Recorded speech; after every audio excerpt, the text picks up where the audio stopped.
Sabemos que las reglas en una transacción se declaran en cualquier orden, y es GeneXus quien determina el momento en que cada una se dispara.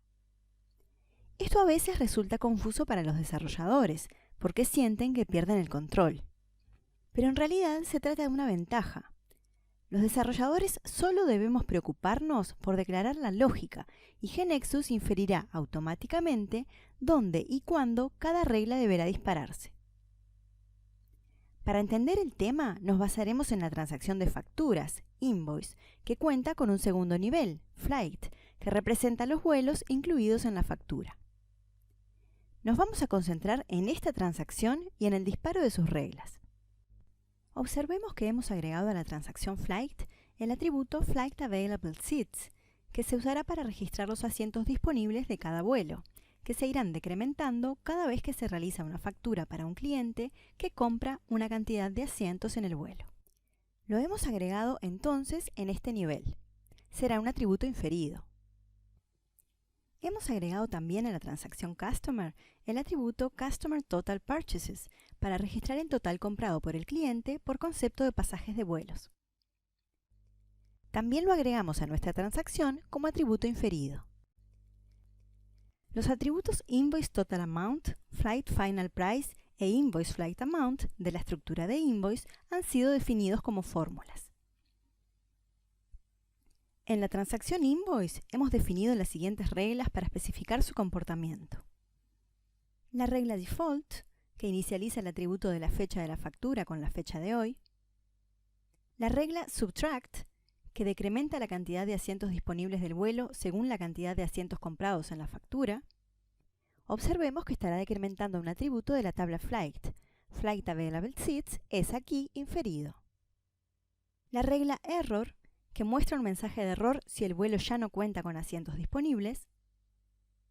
Y la regla Add, que suma el total de la factura al total de compras realizadas por el cliente. Otra vez, atributo presente en una tabla de la extendida, Customer. Resumiendo, tenemos todas estas reglas y fórmulas definidas en la transacción Invoice. La gran pregunta es, ¿cómo sabe GeneXus en qué orden debe dispararlas y cuándo sí y cuándo no? Por supuesto, hay un primer orden natural, que es el que corresponde al ordenamiento de los atributos en la pantalla, de arriba hacia abajo y de izquierda a derecha. Una regla o fórmula se dispara ni bien se cuenta con la información que necesita. Por ejemplo, la regla default solo necesita el valor de la variable today y saber que se está en modo insert. Por eso, apenas abrimos la pantalla en modo insert, ya vemos el valor en el campo, aun cuando ni siquiera hemos llegado a él. Apenas estamos posicionados sobre Invoice ID. Pensemos qué pasa con la fórmula del primer nivel. Invoice Total Amount, que es un sum de un atributo del segundo nivel. Como la fórmula sum necesita solamente el atributo Invoice Flight Amount, se va a disparar para el cabezal incluso antes de haber podido ingresar la primera línea, dando 0. Pero luego, a medida que vayamos ingresando líneas, por cada una se va a redisparar. Pero, ¿y qué pasa si entramos en modo update a la transacción y, por ejemplo, modificamos algo de una línea que no modifique para nada el Invoice Flight Amount? En este caso, no tenemos ningún atributo para modificar que no modifique ese valor, porque los únicos dos atributos editables son el ID de la línea, que no se puede cambiar por ser parte de la clave primaria, y luego el Invoice Flight Seat Quantity, que sí modifica el valor de Invoice Flight Amount. Pero imaginemos que lo hubiera. Por ejemplo, que deba indicarse si alguno de los pasajeros es diabético y en la línea en cuestión teníamos que sí y ahora queremos cambiarlo por no.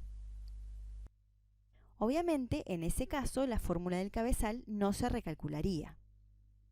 Este obviamente también lo es para GeneXus, que lo que hace internamente es extraer las dependencias existentes entre lugares que asumen los controles en la pantalla, las reglas y las fórmulas, para construir un árbol de dependencias, conocido como árbol de evaluación, que es el que determinará qué reglas y fórmulas deberán redispararse ante cambios en atributos de la pantalla.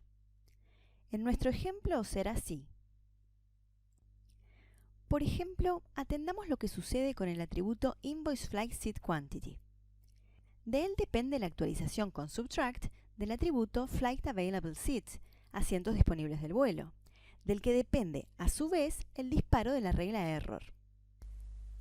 Por ese motivo, la condición de la regla error debe escribirse sabiendo que siempre, por esta dependencia, ya se habrá ejecutado el subtract, y es por ello que se coloca la condición menor que 0. Recuerde que, como ya hemos estudiado, de quedar asientos negativos, se deshará todo lo hecho en el árbol que condujo a producir este error. A su vez, también de Invoice Flight Seat Quantity depende la actualización de la fórmula Invoice Flight Amount, de la que, por su parte, depende la del cabezal, Invoice Total Amount, de la que depende la actualización del total de compras del cliente. Podemos imaginar que el árbol se ejecuta de abajo hacia arriba, es decir, que cada vez que cambia el valor de un atributo, se ejecutan todas las reglas y fórmulas que dependen de ese atributo y que en el árbol se encuentran hacia arriba. Sigamos el ejemplo anterior. Si cambia la cantidad de asientos en una línea de una factura, Invoice Flight Seat Quantity, como este atributo interviene en la fórmula que calcula el importe del vuelo, Invoice Flight Amount, dicha fórmula se redisparará. Al redispararse, también deberá hacerlo la fórmula correspondiente al total de la factura, Invoice Total Amount. Por último, por cambiar el total, también se tendrá que disparar la regla Add, ya que deberá actualizarse el total de compras del cliente. Además de dispararse todas las fórmulas y reglas involucradas en la rama derecha del árbol desde el atributo Invoice Flight Seat Quantity, también se dispararán las fórmulas y reglas involucradas en la rama izquierda. Como ya vimos, al cambiar el valor del atributo Invoice Flight Seat Quantity, se redisparará también la regla Subtract, que actualiza la cantidad de asientos disponibles en el vuelo. Y en consecuencia, por modificar esta regla, el valor del atributo Flight Available Seats se evaluará para saber si habrá que disparar la regla error que indica que ya no hay asientos disponibles.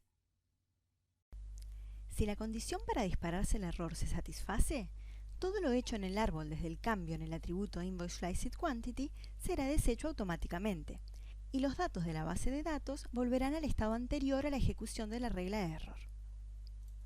Veamos ahora un ejemplo en el que una regla no siempre se dispara en el momento deseado.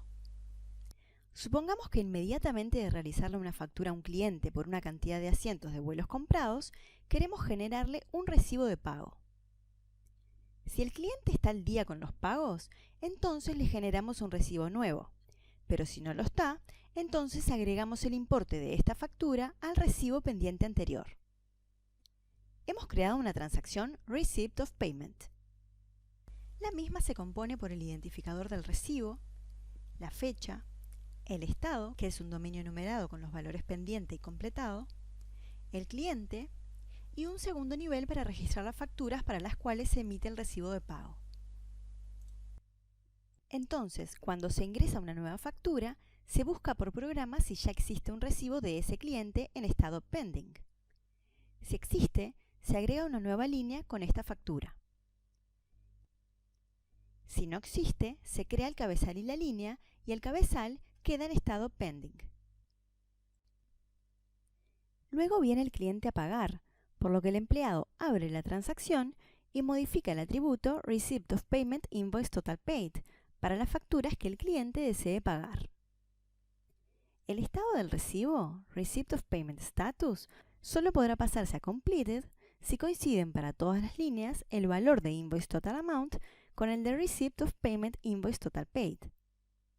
Supongamos que esa modificación es realizada por el usuario, es decir, que es él quien cambia el valor de Receipt of Payment Status, por lo que debe corroborarse que no se permita cambiar a Completed si quedó alguna factura impaga o mal paga. Podríamos pensar en colocar la siguiente regla de error, condicionándola a dispararse cuando estamos actualizando un recibo, el estado es Completed, y no coincide el valor del atributo que indica lo que debe pagarse y el que indica lo que se pagó para una línea. Sin embargo, ¿cuándo se disparará esta regla? Claramente si ingresamos a la transacción, cambiamos el estado a Completed y para una línea ingresamos un valor diferente del esperado, se disparará. Pero, ¿qué pasaría si para otra línea que tiene en cero la cantidad pagada ni siquiera entramos? ¿Se disparará la regla? La respuesta es no. Cuando ejecutamos una transacción en modo update, podemos no querer modificar el cabezal y cambiar solamente una línea. En ese caso, ¿qué se disparará? El cabezal se actualizará siempre y luego solo la línea modificada. Para ella se disparará todo de acuerdo al árbol de evaluación. ¿Cómo resolveríamos entonces este caso? Una solución es llamar a un procedimiento al que le enviamos el ID del recibo, una vez que dimos tiempo a modificar todas las líneas y una vez que estas modificaciones se realizaron en la base de datos, pero antes del commit, así podemos deshacer. Ese procedimiento recorre todas las líneas y se asegura de que no quede ninguna con valor diferente para los atributos que nos interesan. Si bien para la regla de error podría parecer que no necesitamos condicionar al evento beforeComplete, dado que la variable OK para evaluarse ya lo está, en verdad sí es necesario. Si no condicionáramos el error a exactamente el mismo evento, rompería las dependencias entre ambas reglas. Cada evento de disparo tiene su propio árbol de evaluación, lo que significa que si condicionamos muchas reglas al mismo evento, las ordenará al momento de ocurrir el evento de acuerdo a sus dependencias, tal y como vimos antes. Concluyendo, las reglas y fórmulas que se definen en una transacción suelen estar interrelacionadas, y GeneXus determina las dependencias entre ellas, así como su orden de evaluación. En ocasiones, el árbol de evaluación no determina el orden de ejecución que deseamos. Un claro ejemplo de ello es lo que acabamos de ver, donde debimos retrasar el momento de disparo del procedimiento que chequea sobre los registros de las líneas y el error subsiguiente.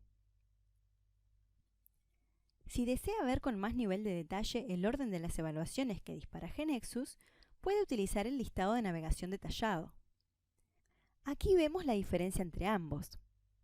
Veamos, por ejemplo, que en la navegación detallada se nos muestran las reglas y los momentos en que se dispararán, lo que no sucede en el otro caso. La navegación detallada puede ser útil en los casos en los que necesitamos entender bien dónde se está disparando una fórmula o regla, pero para lo normal lleva más tiempo de especificación, por lo que muchas veces no lo necesitamos. Para habilitarlo, debe ir al menú Tools, Options y dentro de la categoría Build, activar la propiedad Detailed Navigation.